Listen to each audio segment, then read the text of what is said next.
Hello, good morning, and welcome back to Reaper Pro Tips with me, your host, Anne, and disembodied hands and, voice and everything. I don't know, disembodied hands and voice and everything, Quindy and Justin and John. I'm going to just start including you, Quindy, because you do at least as much work as they do. So, yay! Hey, kitchen sink, hey. You need coffee, Julie? Yeah. It's Swooper Quindy. Haha! Questionable Quindy instead. Questionably super? I don't know. I mean, compared to many of us, I suspect you are super. But yes. I'm a spooky ghost. You're disembodied now. Hello, Gia. Hello, everybody. Hello. I'm okay. I'm okay today. I got my Sprouts trip shoved off because David is in my parents are coming to visit OMG mode. Which means we're cleaning the house and he's taking his car in to get cleaned. So he's like, I need the car today. He's running around, like you do when your parents are coming to visit, or for those of you who unfortunately have lost their parents, like you used to do. It's that kind of day. Questionable Quindy? Yeah, with double KW? Sure, like that. Alrighty, I'm gonna see what I can do with the scales today on the Wyvern. I decided it was scale day. Scale day. No, I didn't glue him in yet because there's still stuff I want to do. Still stuff to do on the underside, but I decided it was topside today. Topside Wyvern. Get Wyvern all nice and centered here.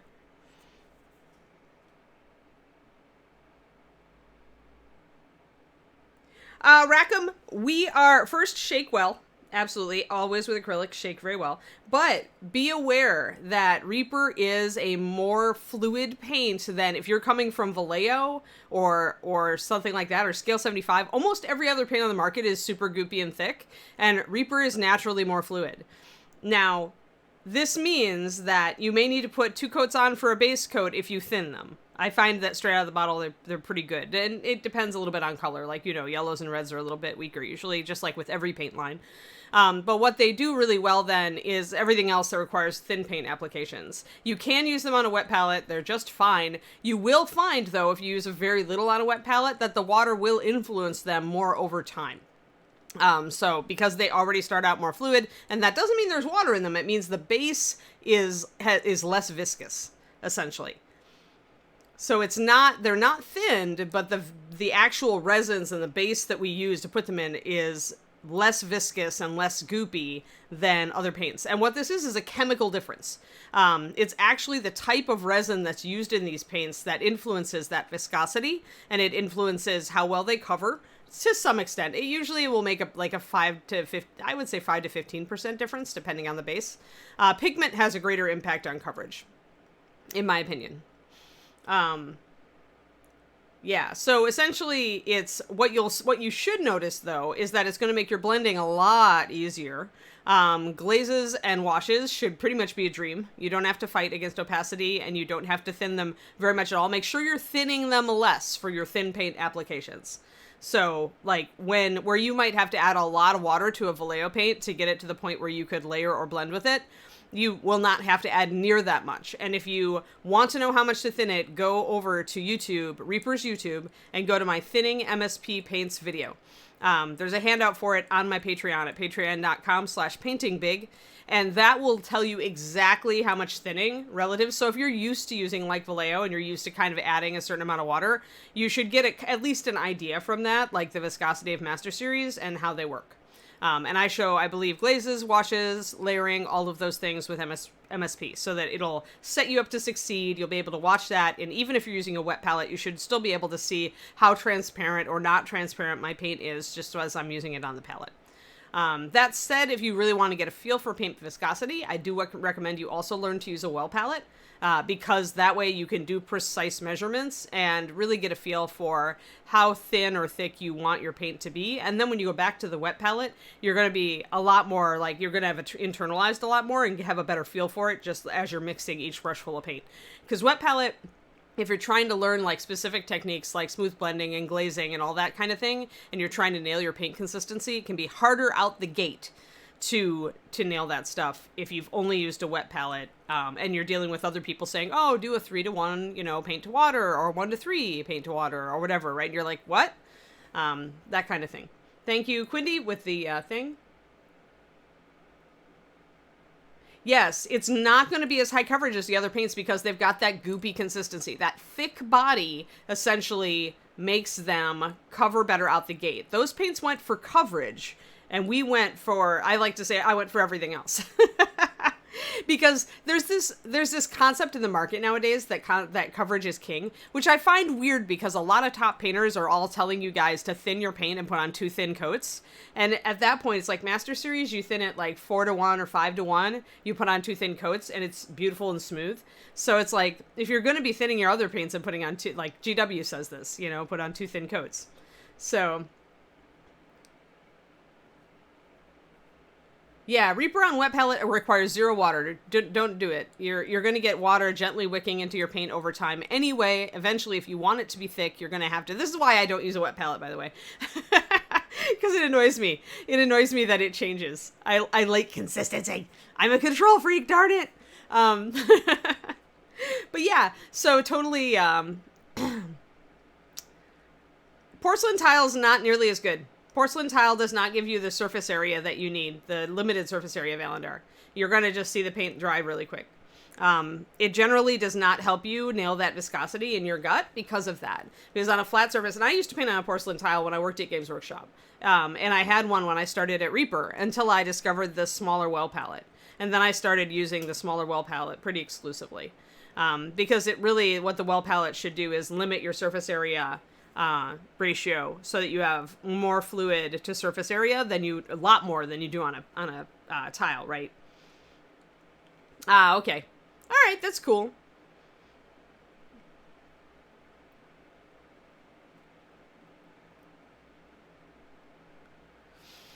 Yeah, I mean, there are times when I sit down and paint for 20 minutes and have to wash my palette right away. Although if I'm working on a project, on a given project that I'm going to be using those same colors for, then it's easy. Just put saran wrap over the top.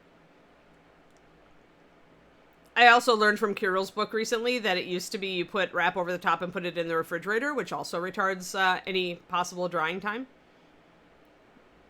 But my refrigerator is full of food, so that's not workable for me. But yeah, by putting extra drops in the well palette and saran wrap over the top, my paint stays good for 1 to 3 days. So yeah, well, I've been painting for 30 plus years.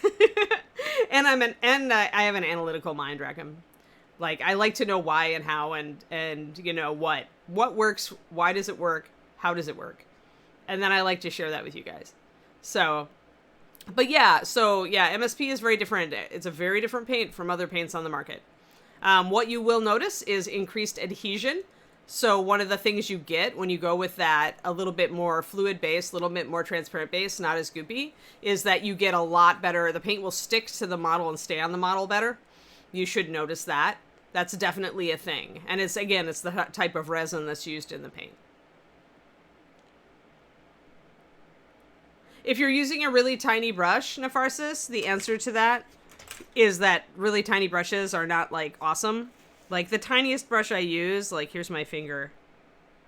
So you can see it's probably about halfway across my fingernail. About like that. And I have fairly small hands, so keep that in mind. This is a 3/0 Da Vinci. It's probably equivalent to about a 5/0 or 10/0 Reaper, or a double 0 Winsor Newton Series 7. So I would never go less than this. If you're using a brush that's smaller, I would upsize slightly to a bigger brush. The next thing you need to know is you should always have water in your brush before you load it up with a small brush. It's key. You must do it, or your paint will dry in your brush. So load up your water. You notice that big drop. You don't want that. You just want to go boop, and that will take enough water off for your brush to make a good point. You want it to be a perfect tip, and then you load it up. And essentially what happens there is that the little bit of water moisture that's still present back here when you load your brush up here keeps your paint wet long enough to do fine details. Does that help?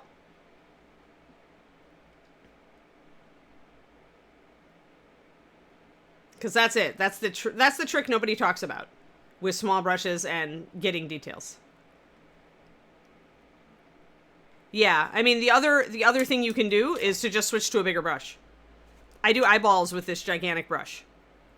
And because what's key is not the size of the brush, it's how good the point is. The point is just as good on my huge brush as it is on my little brush, as you can see. And so because this is a big brush, it's going to hold more paint and more water, and so it's not going to dry out. That said, it can be very difficult when you're working with thinned paint to keep control of the paint if you're working with a bigger brush, especially if you're not a really experienced painter. So that's why you even see me on stream switch to the tiny brush. But always, always, always get it wet before you do anything. Make sure you've got a little bit of fluid. And like I said, I don't ever put it on a paper towel to dry it out. I just do the finger thing. And that leaves enough fluid in that tiny brush that it's going to help the paint stay wet. It's physics. You're essentially just giving your brush a little moisture right around the paint, and that little moisture right around the paint keeps it wet. Yep. It should fix it. So apparently it's lecture day. I haven't even gotten paint out yet. So let's actually get paint out while we are lecturing. And Assyrian sand. More daffodil. Yep. Any other questions? Any other trouble you guys had when you were painting over the weekend? Shoot, while I mix up my paint. I'm gonna get myself some Kraken ink.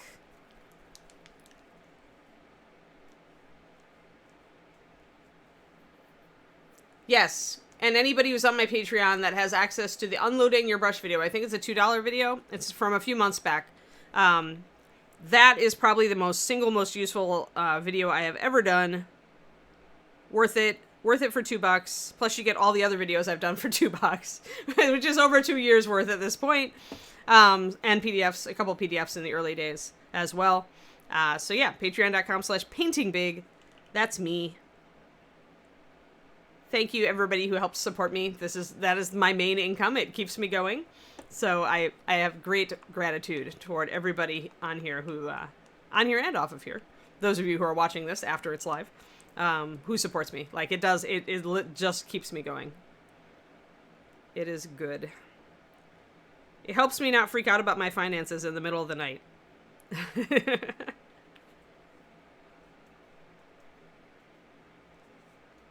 Good, Magnetic Gumby. Yeah, I mean, it takes a lot of layers because that stuff's meant to be really airbrushed on in successive layers and really built up to work really well.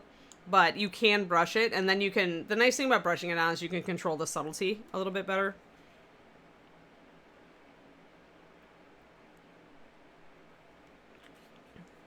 So we're using Kraken ink. And we're using Mahogany Brown for our red, which is a nice earthy brownish red. I didn't call it Mahogany Red because then people would have been confused. Orange Brown, which is actually a great leather highlighting color as well if you're working with dark leather and you want it to be vivid. Osirian Sand, which is a Pathfinder color, which is really, really useful, kind of golden off-white. Rackham, this is what the stream is about. The stream is about being derailed by constant questions that are useful to the audience. This is not a how to paint start to finish stream. Like, it kind of is, but that's really not the purpose of it in my mind, and I've never considered it to be that. Like, yeah, I'm demoing on something, and I am addressing specific things, but whenever chat has a question, the priority of this show is to answer that question, especially if it has to do with MSP and working with MSP, and just, I mean, I'm here to help you guys not be so frustrated with your hobby. And so I will talk about anything. The mini in front of the camera is just the thing we happen to be working on while we talk about how to help you guys be better painters. That's it.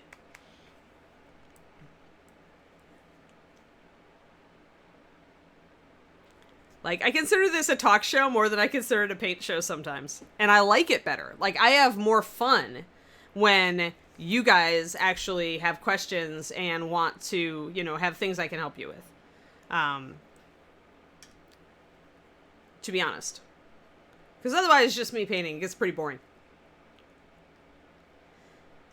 Yeah, I think I think it just, this show needs to be, right? It's like, there are a lot of painters out there on the web and on the YouTubes and on the Twitches, you know, doing their video of how I painted X, right? But I am far more interested and excited in a show about how you can improve, and we just happen to be painting something, you know, while we do it. That's just the eye candy. Wyvern is just the eye candy. All right, let's get focused. So you can see my colors up there at the top. I'm doing a 1-to-1 with the orange, brown, and the Osirian sand to start out with. I'll get my mixing brush over here and get everybody mixed up. Oh, thank you for the sub, Rackham. I appreciate it. That's very nice of you. I hope you persevere with the Master Series and get into the groove with them, because I do feel like they're a really versatile paint. Okay, lurk away. Thanks for chiming in, though.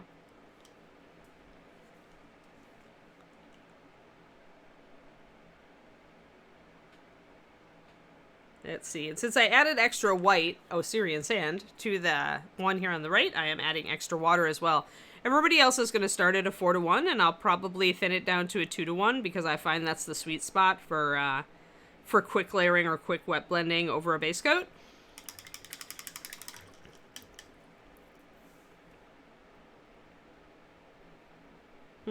Feel like I need a little bit more of that red, actually. Yeah, this is what happens when the party runs a show, yeah.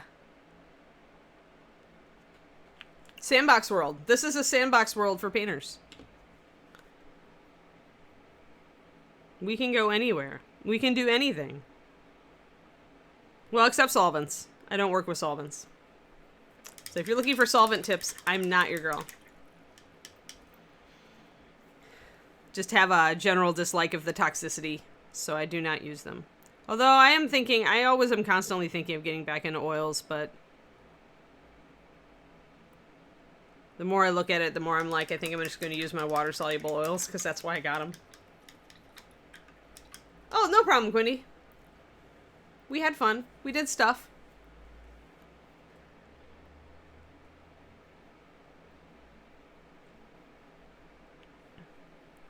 Okay, so that's not quite light enough. I think I want it a little lighter. Gonna pop in. Gonna go up to a 2-to-1 Osirian sand and orange brown. And the reason that the Osirian sand isn't shifting the orange brown much up here, guys, is that the orange brown has a really strong front load of yellow pigment. It has a lot of pigment in it. And so when you add white or another color to a color and you see that the color you added really doesn't shift it much, that means that the color you started with actually probably has a very high pigment load.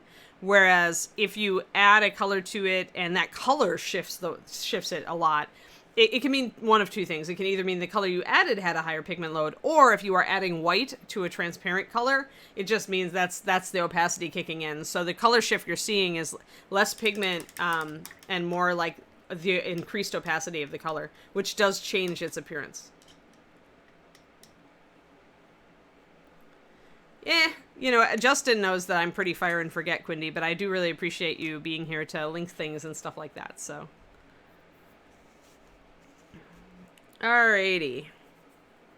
Let us do some scales. It's scale time. Alright, little Wyvern. I'm still bugging me that his face isn't done, but I'm just, like, not ready for it right now, so. Some days. Oh, and I should also make a highlight for the Kraken ink. So let's do that. I need to touch up these little back scales, and then I need to highlight them today, so let's do that.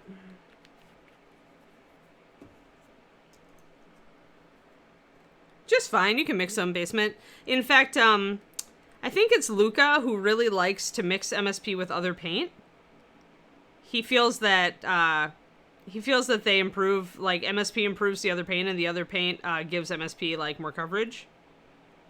More viscosity. So it really depends on your painting style. But, I mean, at this point, I could say, it used to be that, like, there were some products in the Golden line, which is more of an artist, a low-end artist line, I'd say.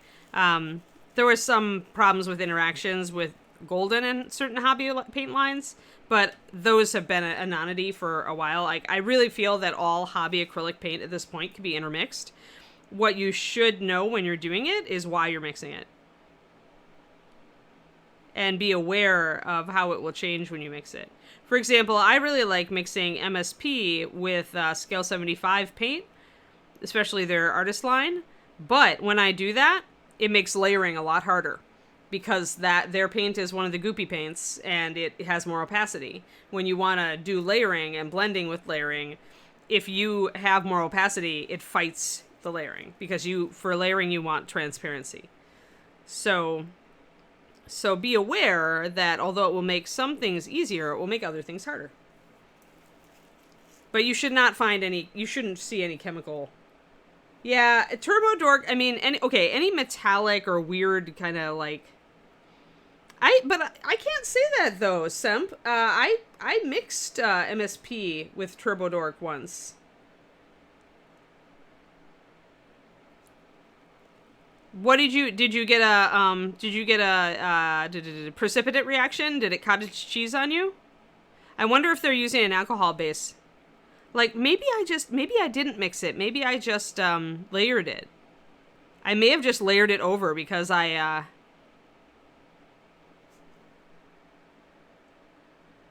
Oh, you were just assuming? Yeah, no, Turbodork should be regular paint. I mean, I know I used it on a model with MSP. I just can't remember if I actually mixed it. But I think at least once I did because, I mean, there's no reason. Okay, so here we go. Let's just talk. That sort of color shifting flake is just like the regular metallic flakes you'll use. Most of it is made of exactly the same stuff. There are a couple different materials that they use in metallic flakes and in those color shifting flakes. They're all like a translucent medium. Sometimes it's silica based, sometimes it's mica based, and mica is probably a silicate rock anyway. But they essentially is tiny particles that they are coating with a particular thing that will cause the color shift. So that flake by itself is inert. It does not have a chemical reaction with anything. So the only reason that any paint like that would react to any other hobby paint in the market is if they're using a base like Tamiya uses, which is more of an acrylic lacquer or somewhat alcohol based, and then you might see a precipitate reaction. But if it's an acrylic hobby paint, you can mix anything with it. The thing is, if you do mix MSP with Turbo Dork, you will kill the shine because the color shifting paints really depend on a super transparent base, super transparent glossy base. And so when you lose that, when you introduce pigment, you introduce opacity, which means that it's no longer transparent, which means that you kill the shine.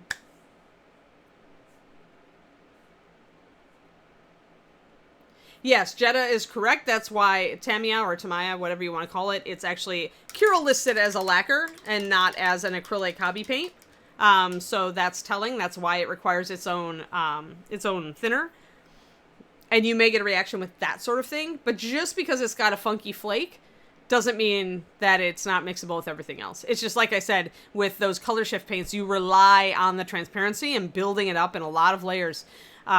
So there are ways to work with that. I did a video on it.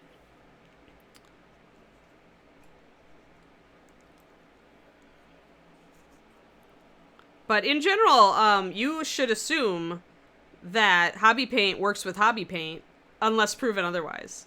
Like the difference is, as Inara pointed out the other week, is do not mix primers with other things. In general, sometimes like primer and sealer apparently is a no, or primer and because primers are chemically different. Like they're made for paint to be put over them, but they don't always mix nice with other paints. And yes, Bagement, it'll impact the sheen as well. It may impact the finish if Turbo Dork has a glossy finish. Then adding MSP will dull that finish down. Also, it will cut the opacity, it will increase opacity and kill the shine. Not kill the color, I should say. The actual flake will be minimized. The more pigment you add to a metallic or anything flakes like that, a reflective paint, the more you kill it. The more you won't get that shiny attribute. So creating good metallics is really a battle between, do I want this to be really bright and shiny, or do I want a color? And it's very hard to get both without using dyes, and then you have other problems. So.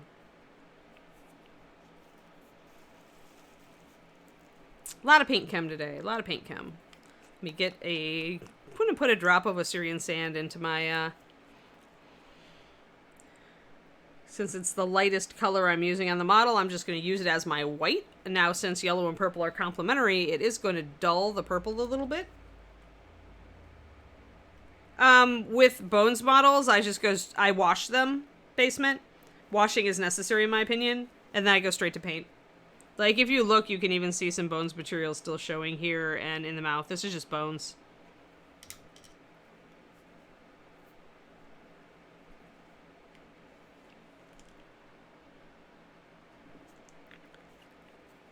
But when I am working with resin or metal or styrene, then always prime. Always, always, always.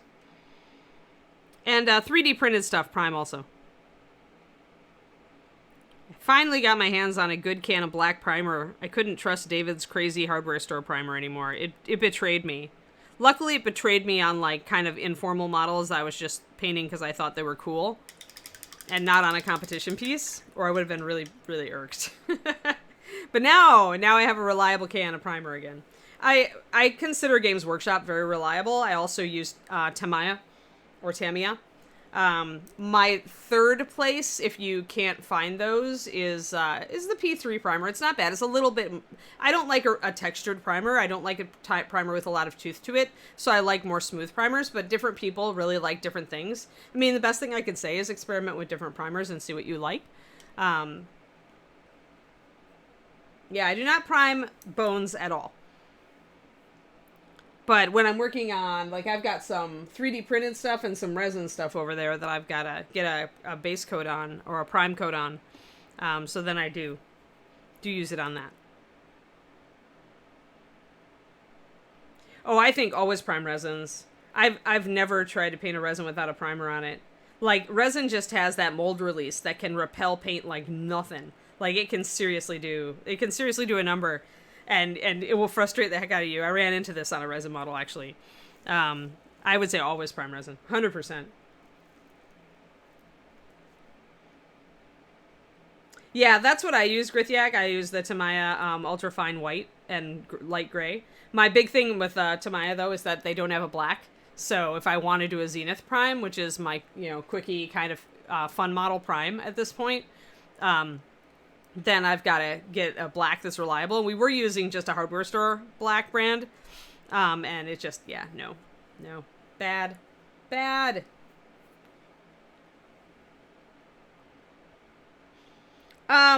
Mathophile, no, because you don't want to prime Bones. But, however, what you can do to get a Zenith Prime on a Bones is just to base coat the Bones all in black and then do a Zenith Prime. You can prime it once you've got a layer of paint down. But you can't just prime it over the Bones material.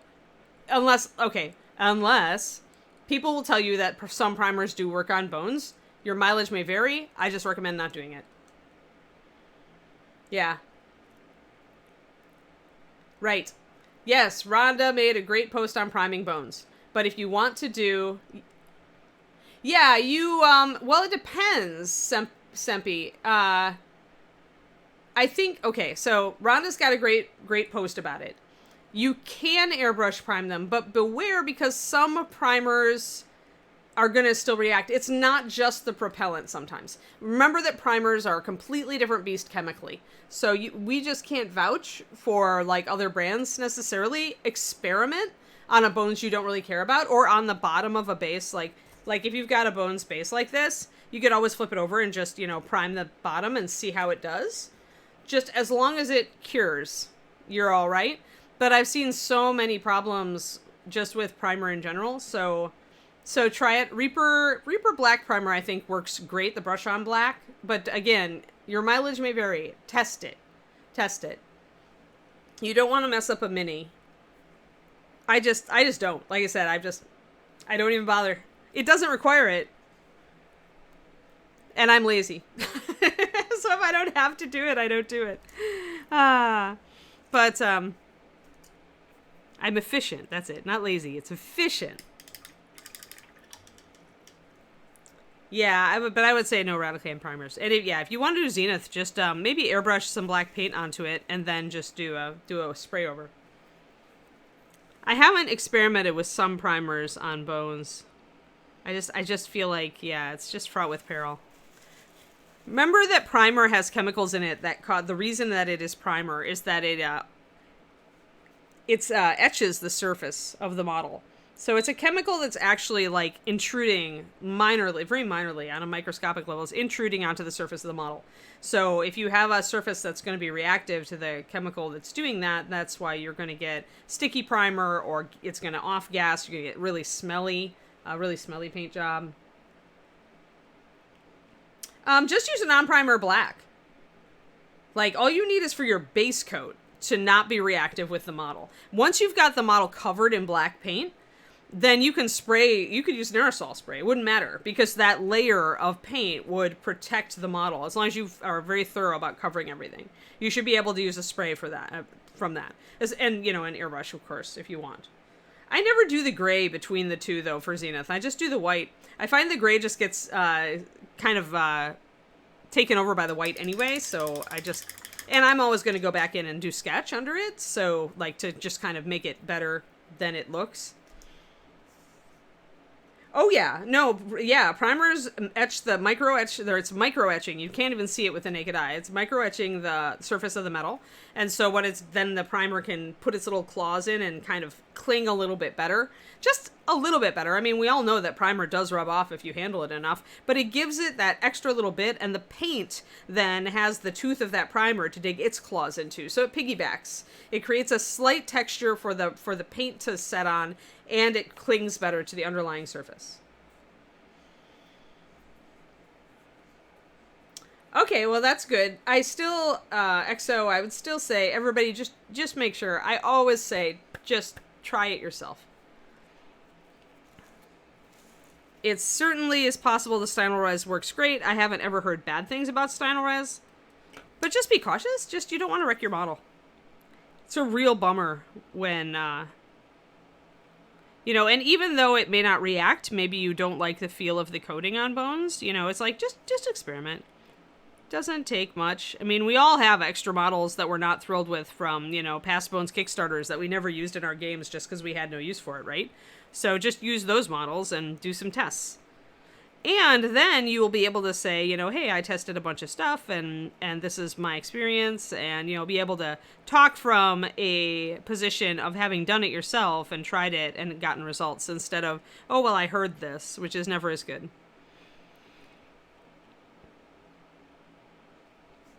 So I'm doing, as you can see, a little bit of a highlight on these purple scales. It's going to make them look more purple.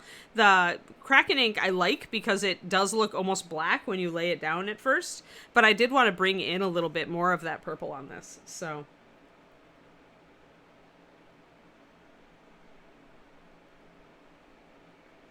and some primers are more hardcore than others, like as far as their adhesion, like in the way they work. But it's always going to be like there are extra chemicals in the primer, so that's why primers can sometimes have problems mixing with paint or sealers. And it's almost always a pH problem. We discussed this a while ago on one of the streams. I went a little bit more into chemistry. But sometimes it's, you know, actual chemicals reacting with each other. So I like that. I really like that purple, actually.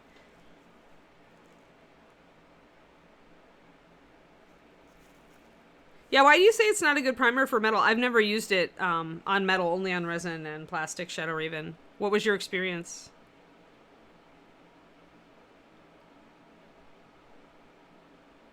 Like, why was it not a good primer for metal?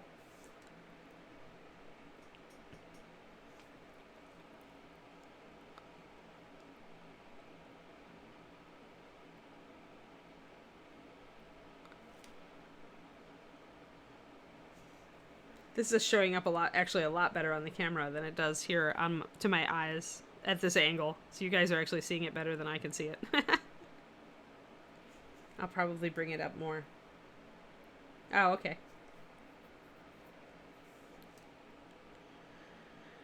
But yeah, I mean, I just like the primer coat on a model because it gives me kind of a blank slate. It's like the white piece of paper for my artist brain. I always love the white piece of paper. It has so much potential. So I used to always use white primer because I loved the look. But nowadays, if it's for competition, Usually it's a white prime or a light gray prime. And if it's just for me to have fun with, then I'll usually do Zenith and Sketch because it's faster. I've got a cool Kitsune Samurai that I've got all partially Zenith primed. I haven't tuned him yet. Maybe I'll tune him on my stream this Thursday. Go in with the white and the black and enhance the Zenith Prime. He's a pretty cool mini. It's from a Kickstarter I backed.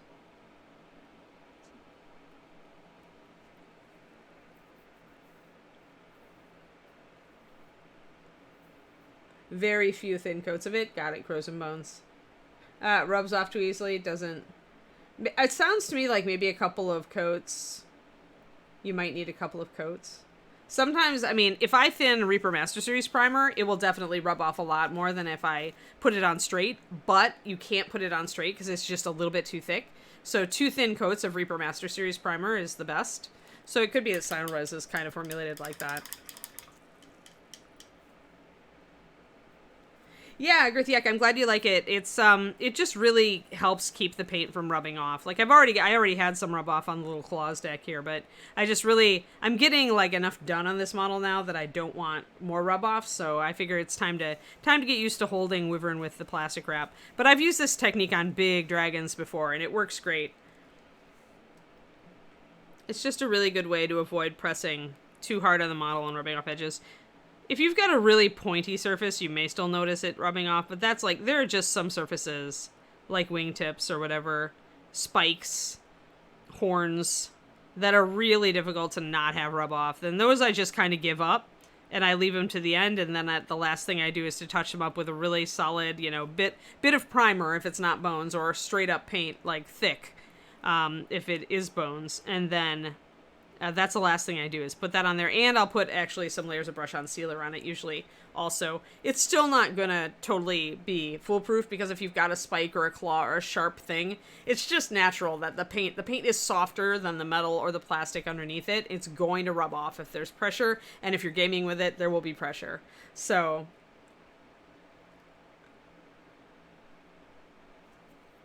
yeah, it's good. So, like I say, you guys can see in the chat, I mean, when stuff like this comes up, it's everybody. Your mileage may vary. Some people say this primer isn't as good for this. Some people say it's fine. Some people say more coats. Some people say less. It's, be critical. Be a critical thinker when it comes to your hobby. And always, don't be afraid to try something new, but do try it yourself and kind of see what your experience is with it.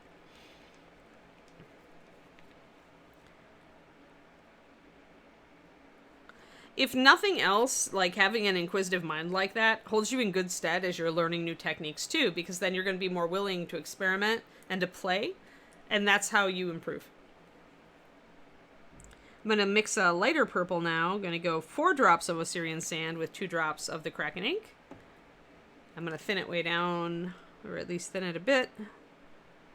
We'll do 2 drops, and then we'll see if we need another one.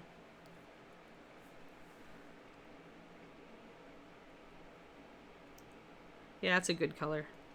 Actually, Osirian Sand plus Kraken Ink makes a really pretty soft blue-purple. I like it.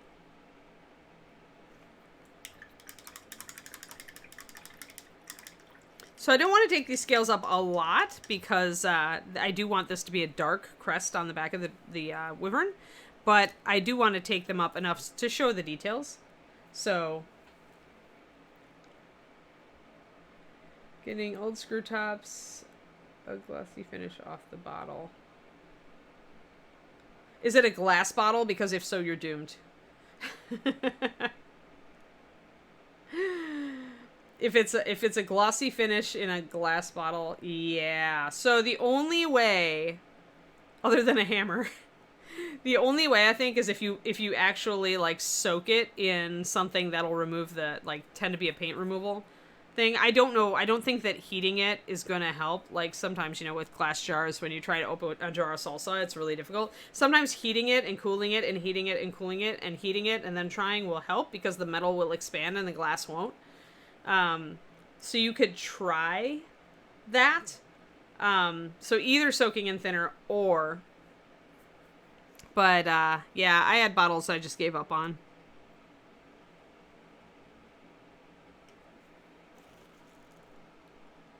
Because those glass bottles were always, like, doom, like, that way. Like, they were always really problematic that way. It was almost inevitable that eventually they would stick.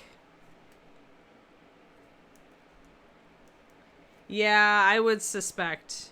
Yeah, always be, if you can, always try to be very cautious about keeping those clean. And even then, like I say, it's difficult sometimes.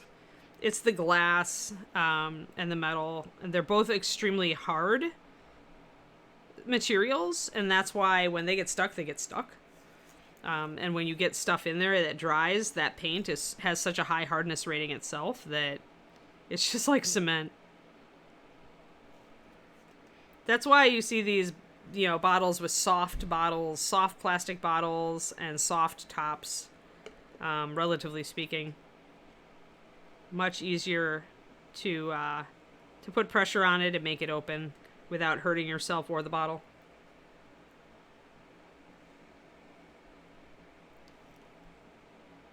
Yeah, Testers makes a range of, matte and gloss, or used to, I guess. I don't know what they were bought. I don't know if they're still alive. But yeah, like, the military, color guidelines are always giving you a color and then telling you the finish. Like, there's a separate code for whether it's a glossy or a matte finish or whatever. And so I think that Testers was emulating that, like, just to make it easier to paint the airplanes and stuff with exactly the right color. Because it's not just this olive green, it's this olive green with either a matte finish or a semi-gloss finish or a gloss finish, depending on the plane. And depending on the area. Alright, so I do need a little bit more water in this light purple. Oh, I would just get an acrylic gloss sealer. I mean, yeah, the lacquer one's going to be more shiny.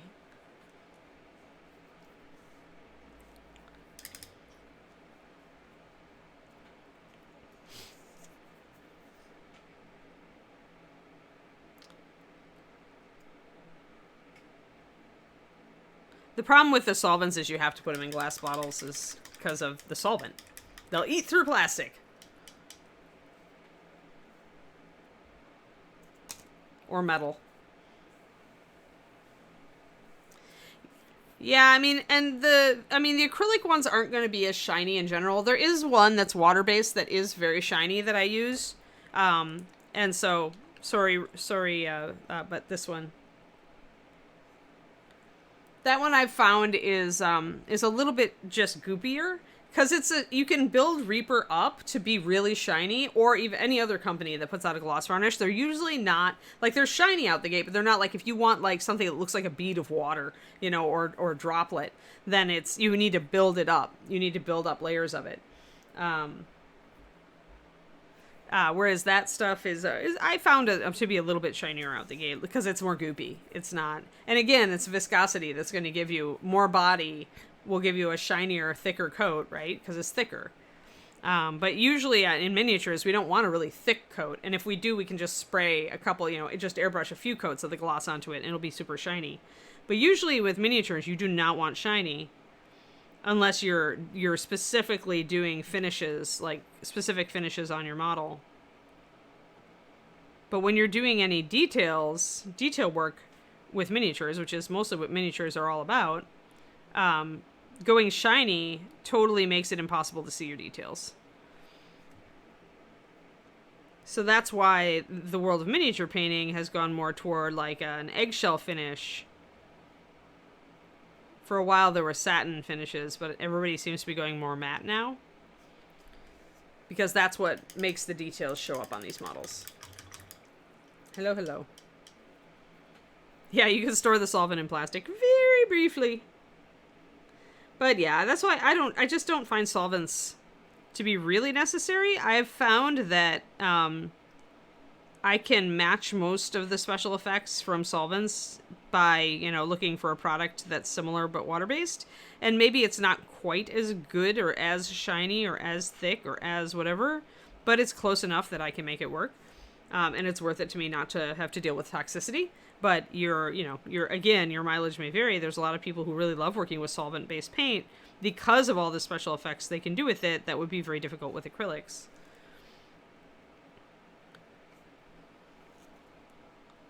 But I'm just not a big fan. We have too many kids in the hobby, and I mean, I was allowed to use solvent-based paint when I was a kid, and nobody ever told us how dangerous it was back in the 80s. So now that I have the choice, I've said before, if I never smell turpentine again or mineral spirits, it will be too soon. That's why all my oil paints are water soluble.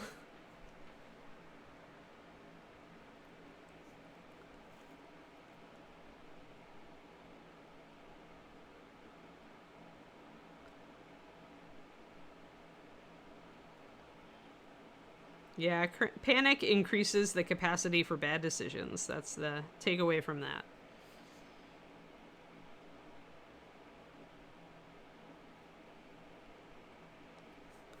All right, so I'm just going to take a little bit of this really light purple. As you can see, I'm just touching like the edges.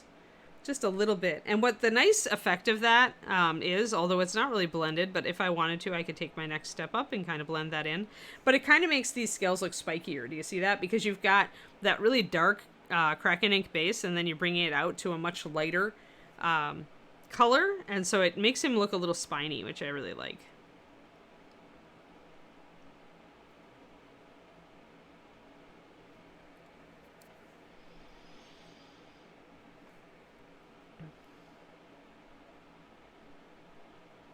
And it's just, I'm using my medium-sized brush, my Winsor, or my Da Vinci Maestro, Series 10, size 1. But I'm just using very little paint on it. And you can see how sharp my tip is there, just like a little needle. And I did put fluid in it before I loaded it up, so that's how I'm able to sit here and paint for a nice long time. A bigger brush will let you paint for longer between reloads, but can be harder to control the paint if you're using really thin paint.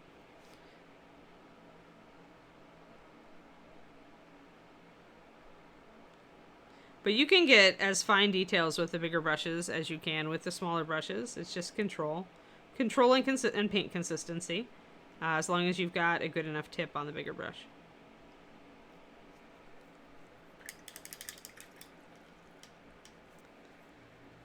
Yuck, crows. I wouldn't want to get that stuff in my eyes. No way. It's non-toxic, but that doesn't mean it's harmless. It doesn't mean it wouldn't irritate your eyes if you were dunked in it. Plus, gosh, that's just a lot of product. And then nobody would want to, like, buy it when we bottled it afterwards. It'd have everybody in it. That would just be gross. Gross! I hereby vote down that idea.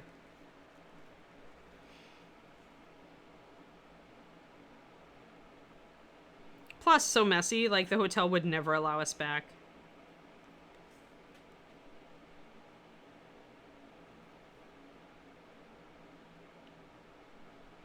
We like the hotel. We like the con center. We want to stay on good terms. So again, and if you want a more subtle effect than this, you can totally thin your paint just a little more, and it will be more of a blend and less of a detail. Yeah, mighty expensive dunk tank. Yep. Think about the vast quantity. How many bottles that would be? Let's see. How many? Is it like an 80 gallon? No, it's got to be more. It's got to be like 400 gallons or 500 gallons of water in those. Do you know how much that would be?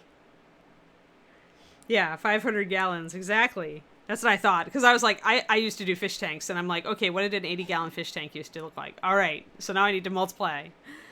Yeah, 500 gallons, that's like, it's probably like a $4,000, maybe more. Not worth it. Just not worth it on so many levels. All right, need to hydrate here for a second, guys. It's not quite stretch time. I closed my window, but I think there's stuff in the outdoors that is definitely hitting the allergies today. I doubt Bug Lips would let us do that. He's pretty slippery. And anything that would resemble a bath is probably off the menu.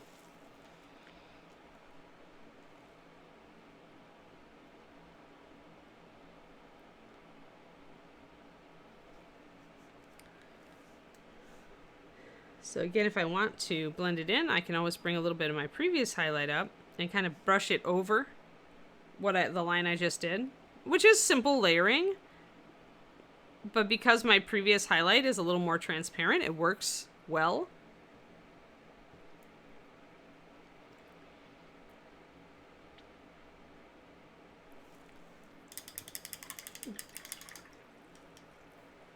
Silver Tongue, thank you.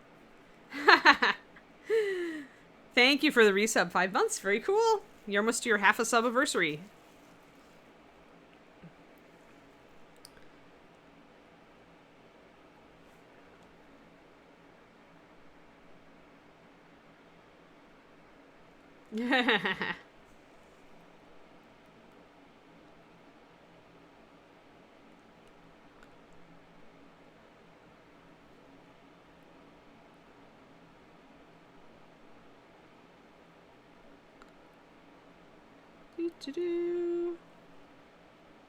So I'm just going to do a couple of little dots just along the edge here, just to suggest the texture that Julie has sculpted onto this Wyvern, because she definitely puts a little bit of texture on these plates and scales, which is nice. Like, you can either choose to use it or to not use it. I like to use it as kind of a guide for my highlighting,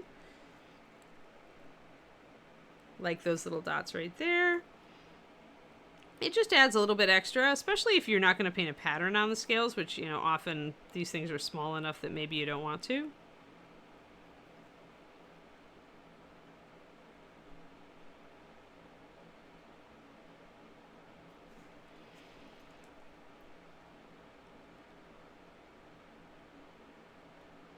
Just going to come down and get like a fairly strong highlight going down the top ridge of the back here.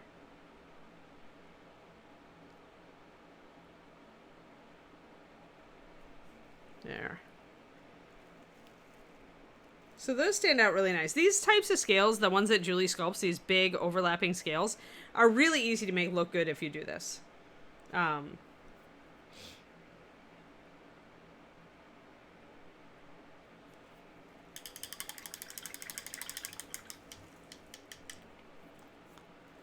Alrighty, so since we've done this, let us go up here. I did originally want these plates to be red, but I think I'm going to go back on that and say I want them to be dark instead, because I kind of want them to, I'm going to have to thicken that up, kind of want them to lead into the rest of these red plates. So let me thicken up my Kraken ink here. I had it thin so that I could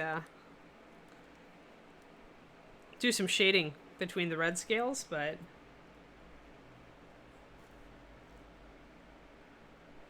there we go.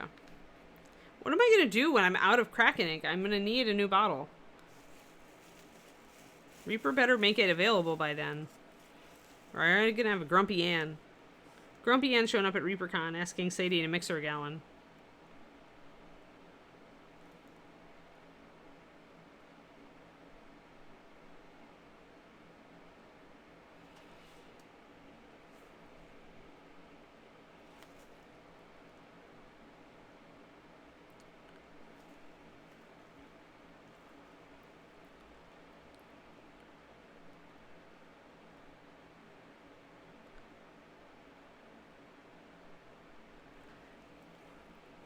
I would not feel good about that without asking Sadie. I am no longer the mad scientist of Reaper, Shadow Raven, and it's polite to ask before you invade somebody's department.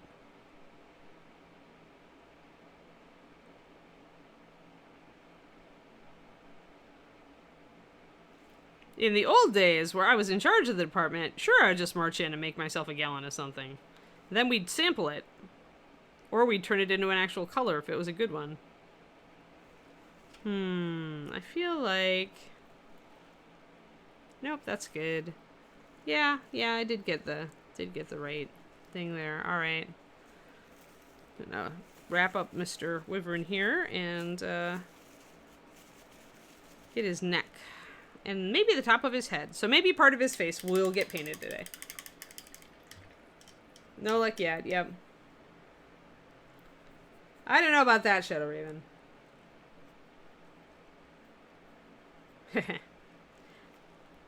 I am not the Incredible Hulk. It's a good thing I'm not the Incredible Hulk. I would almost certainly use my powers for, like, personal gain. I think I went a little far there. So now that I'm looking at the face, I want to get the eyes dark so that I can make them stand out. I did notice there's a muscle ridge here that I painted over in Kraken ink that I probably want to be red. Ah! Oh yeah, I'm sure that the whole department has changed since I was there. They were already planning to change it when I was about to move, so everything will be different. I'm pretty sure that I can have a chance of sweet-talking production to giving me a bottle. That's the previous Reaper employee bonus, really. It's not that you can just march in and be like the retired arms master. It's that you can march in and sweet-talk the appropriate people to get yourself a single bottle of a color that otherwise is only available in a set. Yo, Ash. Alright, I'm going to dark in this eyeball. And make sure I've got appropriate parts of, like, I want the nostrils to be dark. Want the beak here to be a darker color. Let's check and see how I did it on the other side. Check to make sure I'm doing it the same on both sides. There, that's good, I think. Rawr, rawr. All right, let's get some highlights on this lovely, lovely purple. There we go. Now that we've got these things all mixed up and ready, we can get... I think I put a little bit of purple on that. Is that one also purple over here? Got two claws. All right, so yeah, this is actually also purple. Always check to make sure you're painting both sides of the dragon the same way. Because with all of these little spikes and stuff around the face, it's very easy to paint it one way on the one side and then totally miss that it's the same on the other side, and or if the head is turned like this, to forget that it's the same, or it should be the same. So one way too, guys, if you find that, like, this is an awkward angle, which it is, right? My hand wants to rest on the wing. You keep a little bit of bubble wrap, a tiny little bit of it, and you can just put that down as a pillow on top, and then you can rest your hand there. You may have to keep positioning it. Some people would wrap it around with, like with really big models. If I was doing this and I was painting it, you know, I had a lot to paint instead of just a few details, I would totally wrap it around with rubber bands, just real loose. You don't want it, again, too tight because you don't want too much pressure or rub off will happen. But you can totally keep a very small piece of bubble wrap to hand and use it. Got a lot of white in the frame here. There we go. You know what? I'm going to introduce a black base. Black base will help to make the color correction work for me. There we go. Much better. There we are. All right. Let's see here. I'm going to use my pale purple to get the tops of these nostrils. Oh, a little bit too much paint on my brush.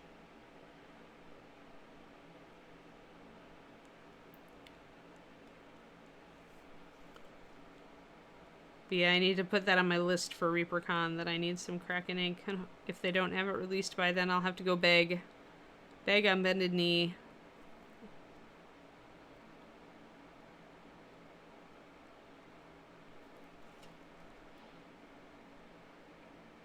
So I'm actually going in with my really light purple first. Then I'm going to grab my first, what used to be my first highlight. I'm going to come back and blend that in by just painting over it. So what I'm doing is underpainting with my lightest purple. And then because my slightly darker purple is a little transparent, it lets me actually blend in things a little bit. But I think I want that ridge pretty light. I think I am going to make it more of a shadow, like right under the eye, right over the eye though. So we'll come back and get our Wyvern. Straight up Wyvern.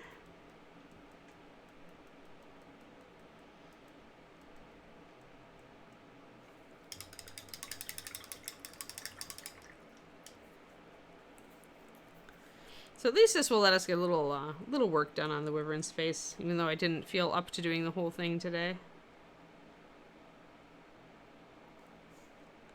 So we're minimizing that a little bit.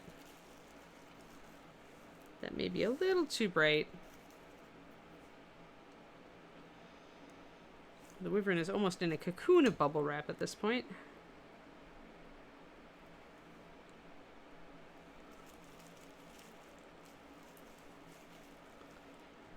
Let's see here. We've got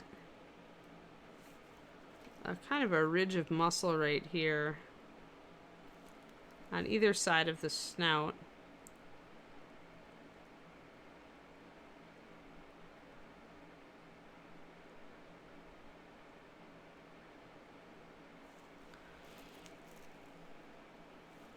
Mostly here where your highlights should go should be the places that where you want to pull the eye to detail. I'm probably going to make his eye actually really bright and maybe, I don't know if I'm going to make it glow. There's not a lot of room. This is a small model. Relatively speaking, it's not a big dragon. Yeah, I feel like I went a little bit too light with there. Oops, sorry. Got a hair on my brush. Must get rid of hair. Dropped tiny bubble wrap. There it is. Alright, I'm going to try to fix this eyebrow on this dragon, and then actually we'll take a little bit of a stretch break. So I'm going to take thinned Kraken ink and paint it. If you feel like you've gone too far and you need to dull down a highlight like that, then just take your Kraken ink and just make it a glaze or a little bit of a wash and put it right over the top. Just spot do it. Don't worry about doing any of the surrounding areas. Let's see here. There.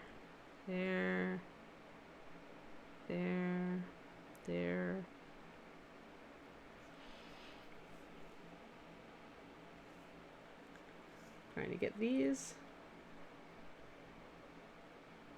Right, Mathophile dragons are boring. That's why you see many top-level painters don't paint them. The key is to introduce patterns and to not paint all the scales the same. Even if you're painting a red dragon, you could certainly introduce scales of other colors into the dragon and it would still look like a red dragon. But it is a lot of work. They're very large, so they take a very long time to paint, and it is scales and more scales. That's why it's very rare to see very well done dragons that aren't just airbrushed. Like, because dragons are big enough that you can do a lot of the work with airbrush, leaving you just to do the fun details at the end, and it looks fantastic, so why wouldn't you?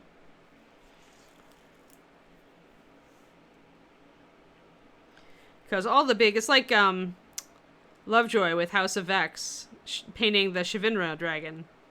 You know, doing a lot of it with like a zenith setup and then like glazing colors over the top of it to make the dragon look really good.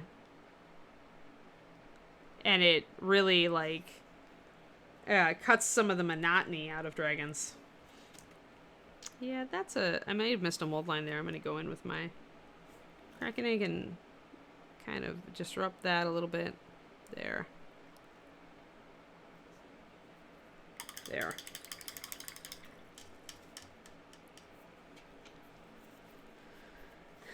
But yeah, there's a reason you don't see top level painters painting dragons typically, or even any big models. Like when you see somebody like, was it Ben Comets who painted the Greater Demon of Tzeentch to a high level, really high level for a commission. But that took a long time. I mean, Ben's a fast painter, but the amount of work that went into that was insane. Any big model is like that. And I mean, at least the Tzeentch Demon had a lot of different things on it, more than dragons typically do. That's why it's nice when you have scales of different, like, sections of scales, like these on the Wyvern. I could have painted this entire Wyvern with just the red, but instead I'm able to vary it up. I can put this like crest down the back that's a different color, and that makes it more exciting to paint. It's maybe a bunch of scales, but at least it's scales of different color, and I can try to contrast stuff and things like that.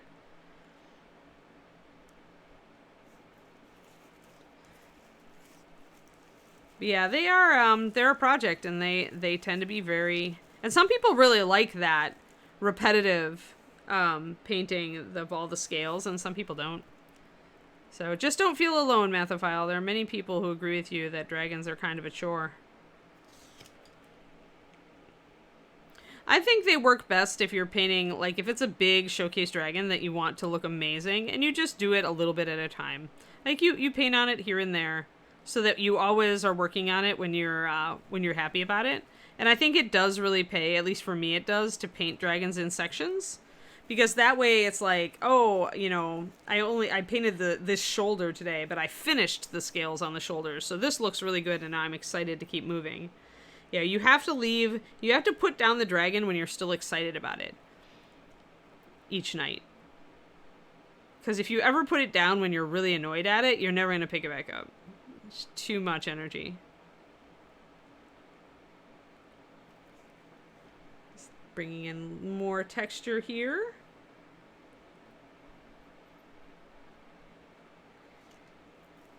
Yeah, I mean, whenever you're like base coating a big model, it's the same, right? You put on your podcast, or in my case, you put on your music, and you just kind of go. And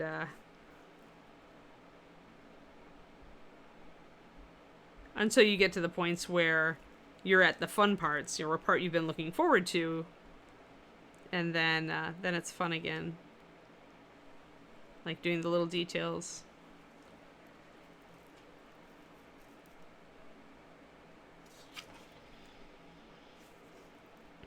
Just getting this color in here, and then a little bit more highlight.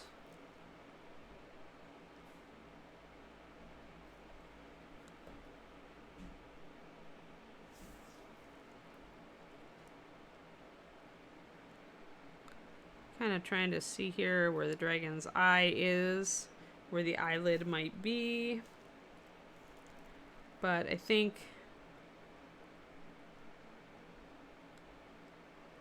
the eyelid might be there. These are just like little eyes. He has very little squinty eyes.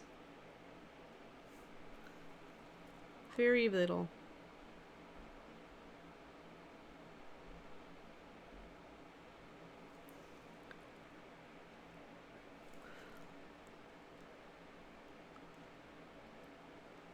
So that means those eyes are definitely going to be a light color. Yellow maybe. In fact, I'm going to put a white in there right now, I think. Just to make them show up so I can see them, because now is my time to kind of resculpt them. So I'm going to use pure white for this because it's underpainting. Yeah, put down the dragon before you're sick of it. See, Julie, the sculptor of the dragon, agrees. I mean, it's so important. Like, when you're working on a big project, it is so important to put it down when you're happy with it still. So never push yourself, like on a big project, never push yourself to do too much where you're to the point where you're just sick of it. It'll be so hard to pick that up again the next time you go to look at it. You're just going to look at it and you're going to feel tired because that's how you felt the last time you worked on it. But if you stopped when you were happy with it, then when you go back to it, it makes it easier. Airbrush, Mathophile. Airbrush. One word.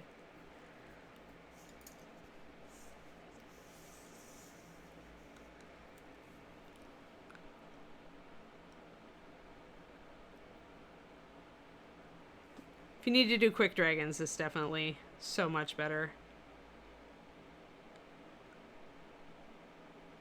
Little eyeball. Little bright little eyeball.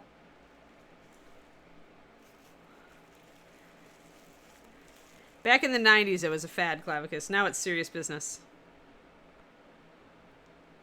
Especially on big models. Oh, I see. So you're having trouble with your airbrush. That's too bad.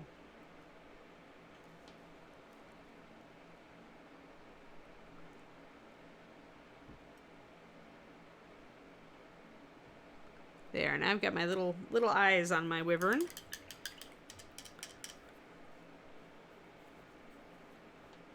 Sorry, we did do his neck a little bit there last time.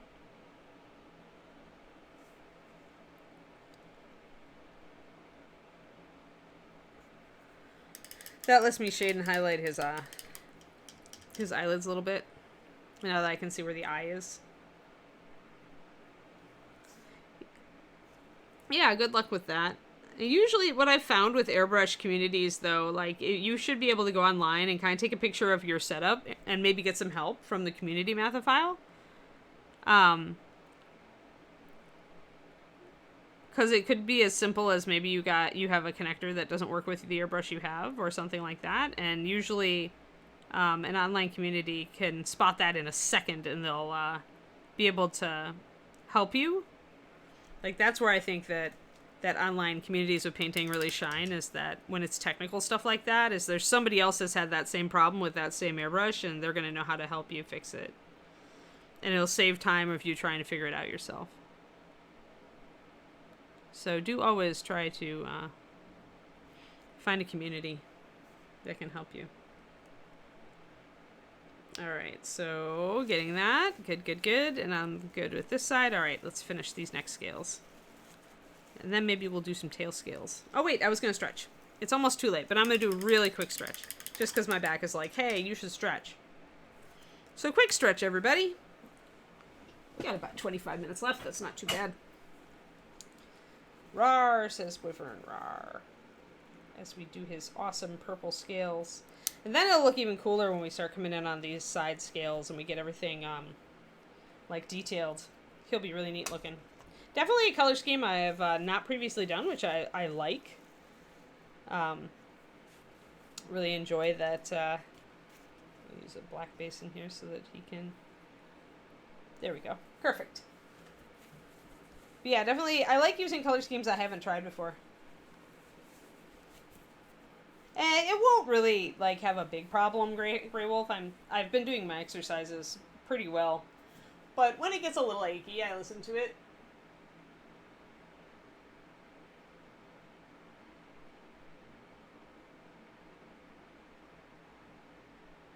It really is 50 times better than it was.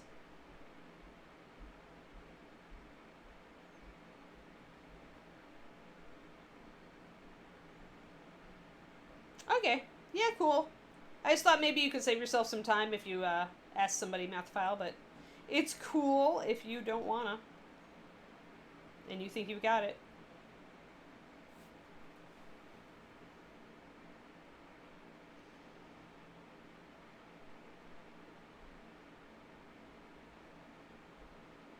Yep.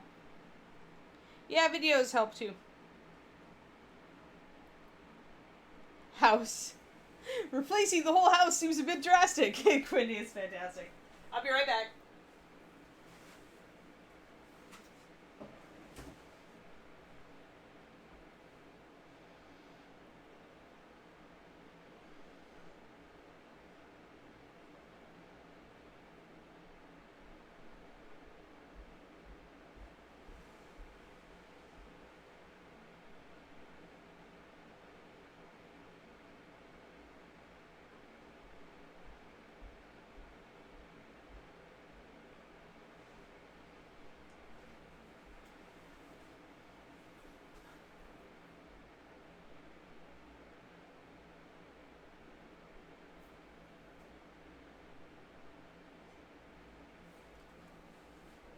Excellent. Poof. I return.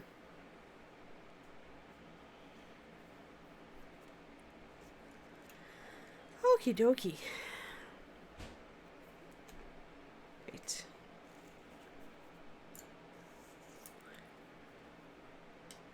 So I did unwrap my birthday present early, since my birthday is going to be, like, we're going to have company for that weekend, so I decided I wanted to enjoy reading Kirill's book. So I got through everything up to the color section.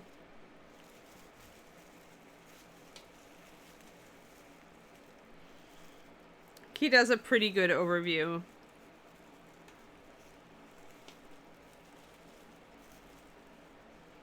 I'm looking forward to some of the... I like that he's got very high-res pictures, big pictures of a lot of his stuff, because you get to the point when you're an experienced painter where you can look at something like that and you can see what they're doing. Like, even if they didn't give you a tutorial on it, you can utilize it as a, hey, now I see how he's getting that effect with the leather, and now I can do it, you know, stuff like that.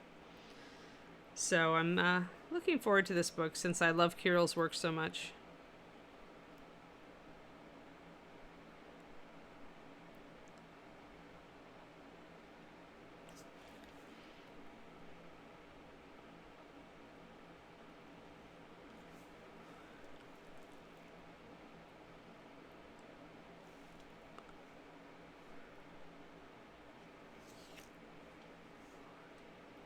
Well, it's a how-to book. I mean, it's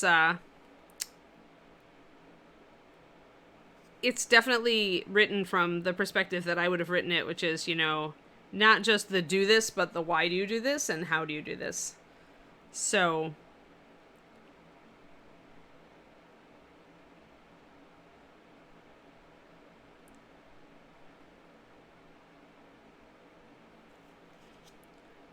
some people may get less from it. Like Kirill definitely believes in quality materials. That quality materials will make or break you as an artist. And some people don't. Some people, would rather, they're like, no, I can do just as much with the cheap synthetic brush, or, well, I still use craft paint for some stuff, or whatever, And that's cool if that's you, do it.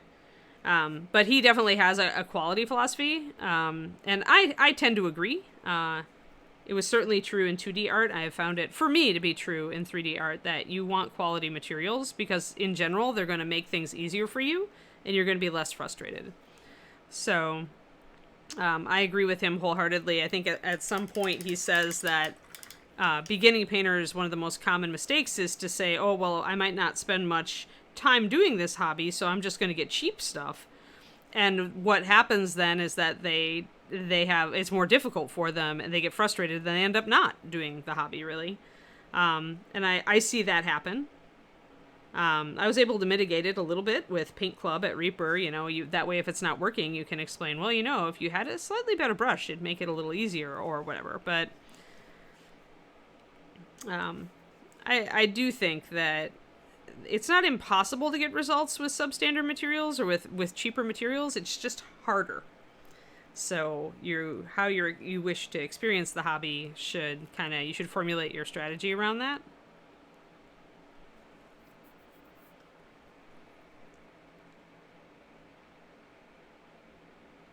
It's got beautiful photos in it, Methfile. It's got amazing photos in it. If I had it right next to me, I would grab it and show you the Saracen that I really like that he did. It's a bust. It's freaking fantastic. Sky Earth NMM and great cloth and great face. And it's huge. It's like a full-size page photo. So it's definitely got a ton of eye candy. It is an expensive book. And I mean, you can see a lot of pictures of his stuff online. Although I did find some of the work in progress. He goes pretty in depth with a lot of the work in progress parts. Many, many photos of each stage. So it was nice to see that because you can't normally see that stuff online. You can find the finished model, but you can't so much find the steps that it took to get to the finished model. So I'm blocking in these top scales a little bit lighter than I did these guys. And that's because here the scale is angled, where the top part is really flat to where the light source would be, whereas this one is more like a triangle, where it's like both sides are angled. But here, this top part of each of these scales comes out and then down. So that's why I'm painting the top part lighter.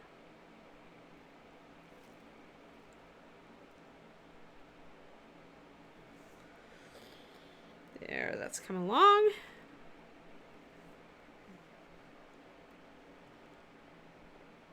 Good morning, Otter.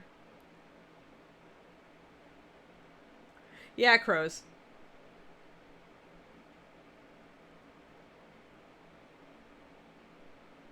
Right. Yeah, Shadow, have a good one. Have a good lunch.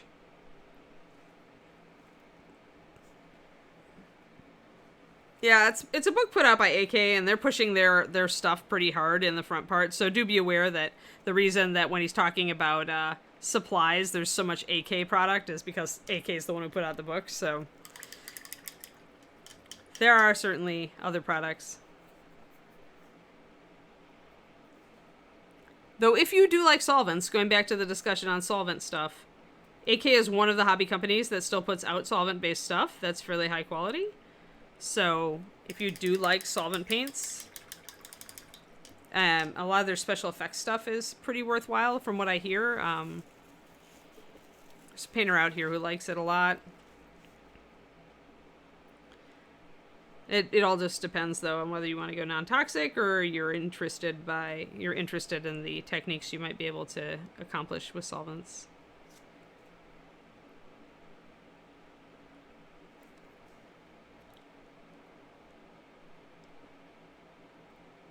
But as with everything, like there's a paint line out there that I just picked up. They've got tube paints and they do oils and acrylics for miniatures and models in general.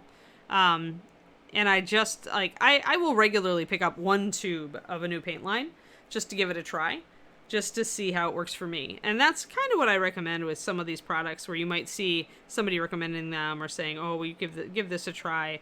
You know, don't go whole hog in on it. Get one bottle of a color you like or a product you think might be interesting. Play with it, see if you like it, and then go in on more if you feel like it's good. I know a lot of us are completionists and we love to pick up the grand set of art materials, you know. When I was a kid, I loved to do that. I loved those big art materials sets. But if you don't know if you like the product line yet, you just end up with a bunch of stuff you never use. Which, if you have younger family members, you can just foist it off on them, but, you know.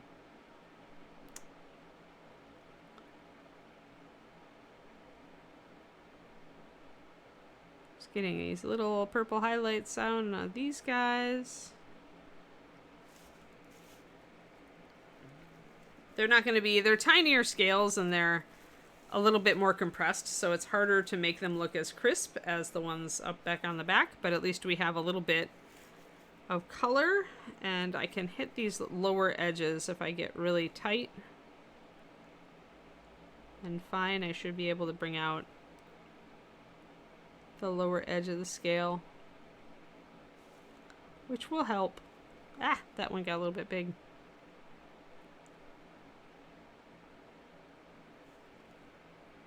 That's a little better.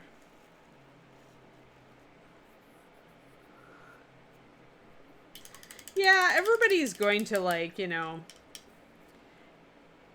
it's like techniques, there's always the case, and you'll see it through the hobby, is that every few years somebody will adopt a technique that maybe is from oil painting or from a different, slightly different art discipline than ours, and they'll make it work really well on miniatures, and then it'll become kind of the thing where everybody wants to go play with that.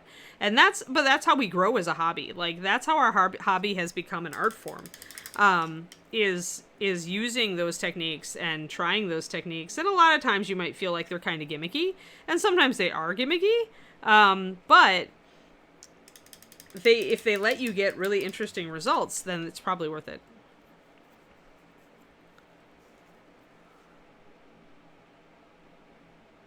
I'm just trying to tighten up some of these scales here using some of my highlight mixed with a little bit of my slightly darker color.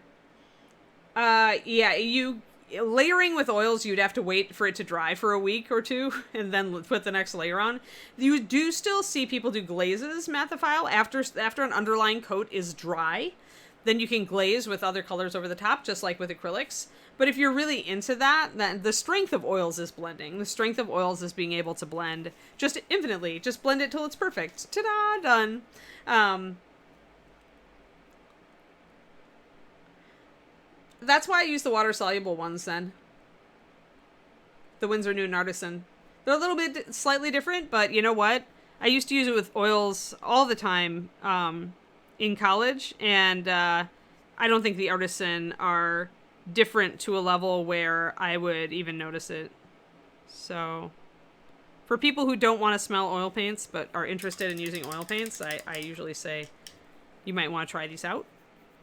They also dry faster. The water-soluble ones dry slightly faster than the traditional. Messed up my line there a little bit. Thanks, Loon. I started doing it back when I was painting some of the dragons for Reaper's Gallery, and they were really big. and I knew I was going to rub paint off, and so I just started experimenting with different ways to hold them or sit them, and the bubble wrap worked best. So now it's something I reach for whenever I start feeling nervous because I know I'm going to rub paint off. Like, I'm pretty good, my gut is pretty good at figuring out, oh, you need to switch to the bubble wrap now. And obviously, yeah, with smaller models where they're mounted on a base, you don't have to worry about that, but yeah, it's nice. It's a nice cushion. As I have mentioned in the past, it's non-abrasive, and the bubbles give you a nice soft way to hold the model. Let's see here. Yeah, maybe get just white and a color. Like, if you want to try them, like, maybe get white and Payne's Gray or white and Burnt Umber for the artisan oils and just mess around with them to see. Rather than, because they can get expensive. And so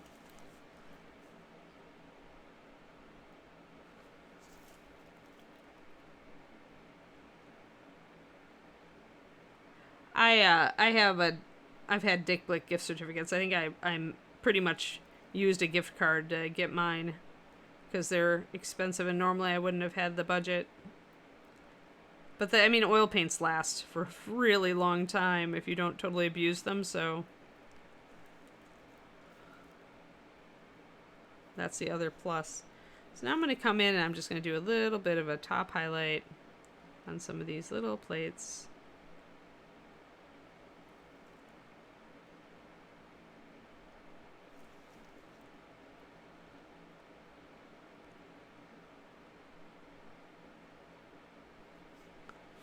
So now we've got some of that, and it looks like it's a bit crowded. Like, this has gotten a little bit strong, so I'm going to grab some Kraken ink and glaze it. So is blue liner, technically. I'm groaning. I talked about Payne's Gray, actually, I think a couple days ago. Payne's Gray is one of those colors that's very different, depending on the company you get it from. These days, most people are just using a mixture of ultramarine blue pigment and black to create a Payne's Gray, but that was not the original version of the color.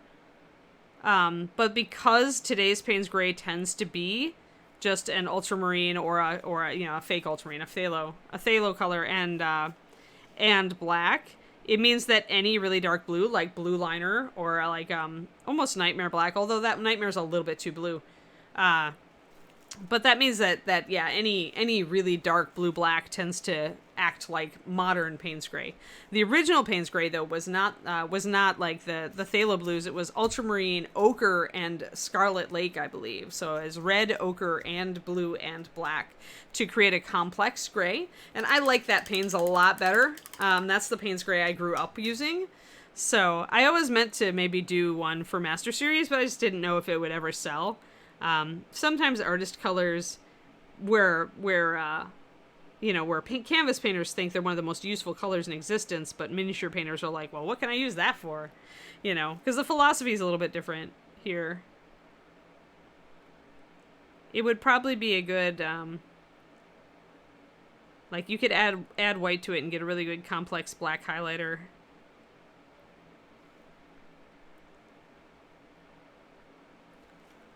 Alright, there we go. That's better. So it's just a little bit too strong on the one side. I think I want to glaze his snout too.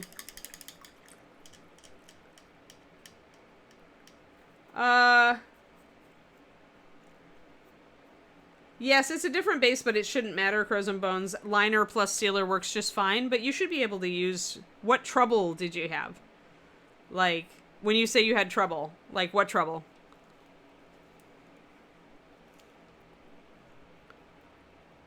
Like, specifically what happened. You should know this. You can't just say you had trouble with it. You gotta tell me how. Oh, it was breaking? Crows, sorry, yeah. Yeah, too much water.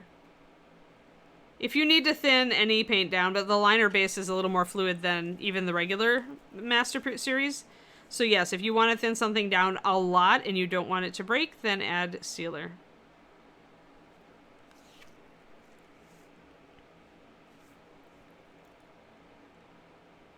Yeah, if your paint breaks, if it dries like wonky, it's always that you've thinned it too much.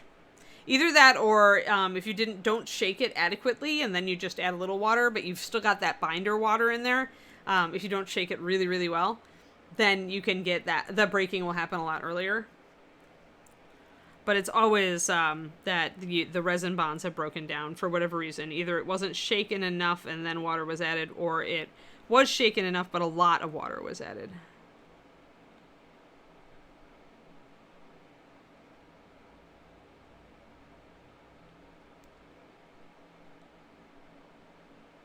There. Yeah. That's looking nice now. Nice and detailed. Glaze the snout down a little bit so I can come back and lighten it if I want to.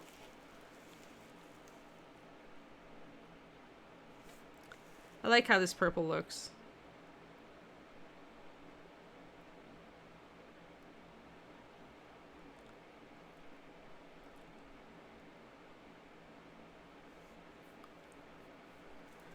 You know what? This makes me think.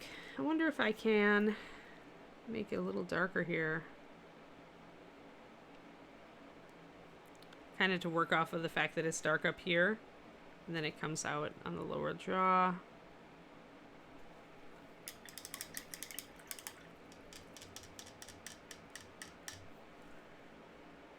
You have a glaze and a matte medium. I know what the matte medium does. Glazes typically will just be... They'll be a more glossy medium fit. So if you've got... most companies who do a matte medium and a glaze medium, the glaze medium is the more glossy of the two. Otherwise, they do the same thing. They're made to thin the paint, make it more translucent, keep it in solution when it's thinned, all of these things. But it'll just have a different finish, typically. Typically, that's what that means. So if you are trying to do like more like wet effects or a water effect or a glossy, if you're trying to glaze color over a metallic, you would use the glaze medium. Test it to make sure. I'm pretty sure though that's probably, if you've got a company that does both, it's usually the finish. Not always though, because if they're talking about using it for glazes, then it may be just a pre-mixed high water solution where you just meant to add paint to it to create glazes. That can also be a thing, in which case it could have a more matte finish. So you gotta see. It could be either one of those. I've seen companies do both of those things. MSP metallics need a base coat of regular paint down first, a darker version of the color. So use brown for golds or green for coppers and bronzes, or use cloudy gray or even charcoal gray for silvers and steels, and then paint it straight on over that, and then apply like thinned like washes, glazes, things for detailing. This could be a whole stream Mathophile. I can't give you more until you tell me how you're having problems using them. But do put down a normal paint base coat underneath them. That's how the paint is. That flake is actually meant to work that way. It makes it more optimal. It makes it the usage more optimal. But there are many, many details of working with metallics. I mean, we used it on a stream a while ago. I know you've been kind of here and there because of your school. But I did a dwarf Mathophile. Here, hold on. I still have him. I haven't wrapped him up yet.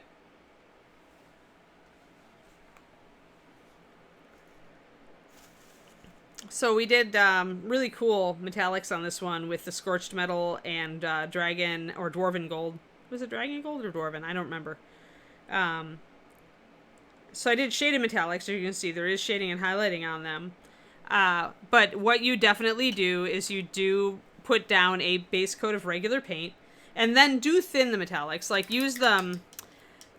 Don't use a wet palette with them, but use just a piece of parchment paper. Like you can just make a temporary palette out of it. And add a tiny bit of water. Usually what I do with my base coats with the MSP metallics is like 5 drops of paint and maybe 1 drop of water just to make it a little smoother. And then you should be able to smoothly base coat. So here for the scorched metal, we used I think we used actually blackened brown for all of the base coat underneath the metal.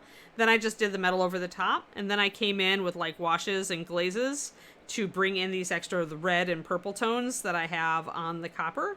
And we also mixed in like some lighter like new gold and pearl white into the dwarven gold to make these highlights. where it's a lighter color of metallic, and also to highlight details on the shoulder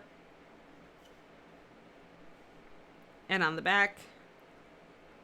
So there's many techniques working here. It's undercoating with a dark brown, then thinning slightly your base coat to get a nice smooth coat of metallics. Sometimes you want to put 2 coats on, it's up to you. Then coming back in with washes and glazes, and then highlighting back in with the metallics, because sometimes your washes and glazes are going to cover up a little bit of your shine, because that's the nature of the beast. And then highlighting by mixing in pearl white, almost always pearl white. And you can get, as you can see, very good results.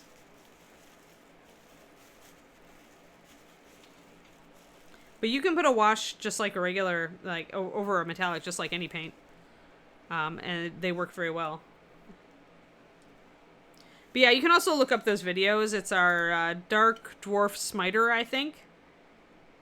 And I think we did the coppery color over the course of like one stream for the most part. So you could watch that math and wouldn't take up too much time. But I mean, that's how I think metallics, shaded metallics are the way to go. Is there are other ways to do shaded metallics, especially on larger models. So it also depends on how big you're going. Oh, we're about done. Well, how good? Well, we'll have to do the tail later, but that's fine. The tail is still kind of the thing that I hold on to when I want to work on the underside of the Wyvern.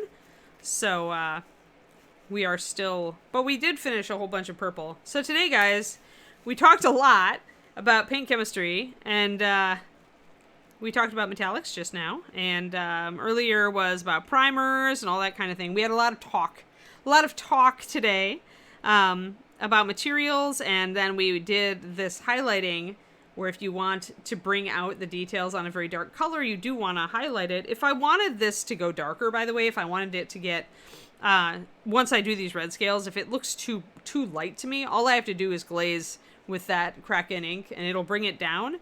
And I can still come back and do like a final highlight on the top of each of these scales and keep a lot of my dark. Polly, I do on my Patreon, but I don't remember how much we've done black on stream here. I'm pretty sure we've done... I think Monique had a tiny bit of black cloth and black hair. So, like, the chibi we just finished... Let me grab her.